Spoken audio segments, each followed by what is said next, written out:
Hey folks, Turbine Guy coming back at you. Today I am wondering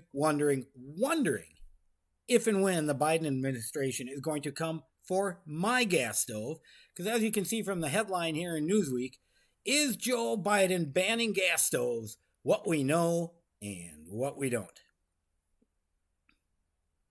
Is Joe Biden coming for your gas stoves? It seems not, at least not yet. But the mixed messages coming out of the U.S. Consumer Product Safety Commission and a Biden appointed commissioner have left people wondering. Richard Trumka Jr., who was nominated by Biden in 2021, was interviewed by Bloomberg in a piece which said a ban on gas stoves is on the table amid rising concern about harmful indoor air pollutants.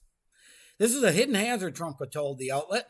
Any option is on the table. Products that can't be made safe can be banned. Whew. That's a pretty big statement because knives aren't safe, scissors aren't safe. There's so many things that aren't safe, and yet the government thinks they need to bubble wrap us to protect us from everything that goes on. Crazy, crazy. That would seem to be a pretty clear-cut appraisal of Trumka's intentions. Were his remarks taken out of context, or did he misspeak? Well, I don't think he misspoke. I think this is a plan on the agenda. Research indicates that emissions from gas stoves can be hazardous, and the CPSC is looking for ways to reduce related indoor air quality hazards. But to be clear, I'm not looking to ban gas stoves, and the CPSC has no proceeding to do so yet. Well, they don't always need a proceeding. As we've seen, a lot of things have done merely by the use of a pen. Trumka apparently took no issue with the wording of the piece, congratulating the reporter for excellent journalism. He wrote on Twitter on January 9th, "My guiding duty is protecting consumer health and safety. Gas stoves can emit dangerous level of toxic chemicals even when not in use, and the CPSC will consider all approaches to regulation." Well, that's crazy. Gas stoves can emit danger. It doesn't say they do. It doesn't say all of them do. It just says they can. This is a recipe for disaster, said Joe Manchin from West Virginia. The federal government has no business telling American families how to cook their dinner. I can tell you the last thing that would ever leave my house is a gas stove that we cook on. I'll never give up my gas stove, Ronnie Jackson, a Texas Republican, wrote. If the maniacs in the White House come for my stove, they can pry it from my cold, dead hands. Over 40 million American households use gas stoves, said Gary Palmer, a Republican from Alabama. This type of power should never have been given to unelected bureaucrats, and it is time for it to end. And that, I think, is the moral of this story we all need to understand, is how all these groups in the background who are not elected are making rules, which are actually laws, that we are supposed to have to follow without, I guess, the right scientific research.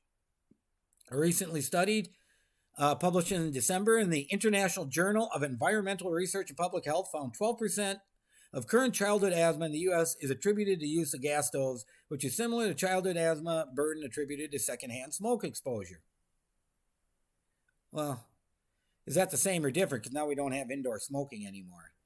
See, that's a problem with a lot of these articles. They throw stats at you that really have no context or background behind them.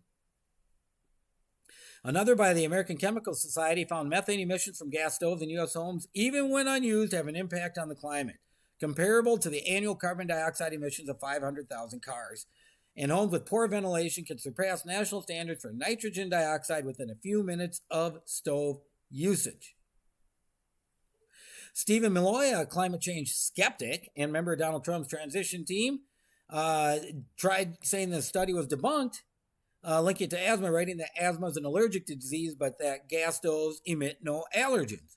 Well, asthma may be triggered by allergens such as dust mites, animal fur, or pollen. An attack also can be caused by smoke, air pollution, and inhaling chemicals. See, there's a difference between contracting asthma and having it triggered, I think is a difference here. And I completely agree with the CDC on that. Any regulatory action by the commission would have a lengthy process. I don't believe that.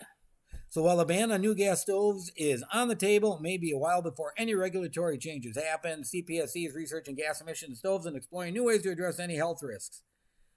Great. Okay, you're researching, but the whole point is you come out with this alarmist statement and basically saying you're going to be banning gas stoves. Right there is Joe Biden banning gas stoves. And Instead of saying gas stoves are potentially a pollutant and causing health issues, we need to look at, redesign, and improve like we have with vehicles. When cars went from carburetors to fuel injections, when computers got into cars, a lot of the pollution was reduced and gone. Cars emitted a lot of the hydrocarbons out the tailpipe until we designed catalytic converters to capture them and burn them. So there's got to be a way to solve this problem without being alarmist, like the Biden administration likes to be, and without scaring people like you and me that Biden might just pull out a pen and stroke it one day and say, here you go, no more gas stoves. And by the way, if you got an existing gas stove, you got so long to get rid of it. Well, tell you what, folks, you might want to unregister your gas stove from the National Registry so that the gas cops don't come and get you. Turbine Guy, signing out.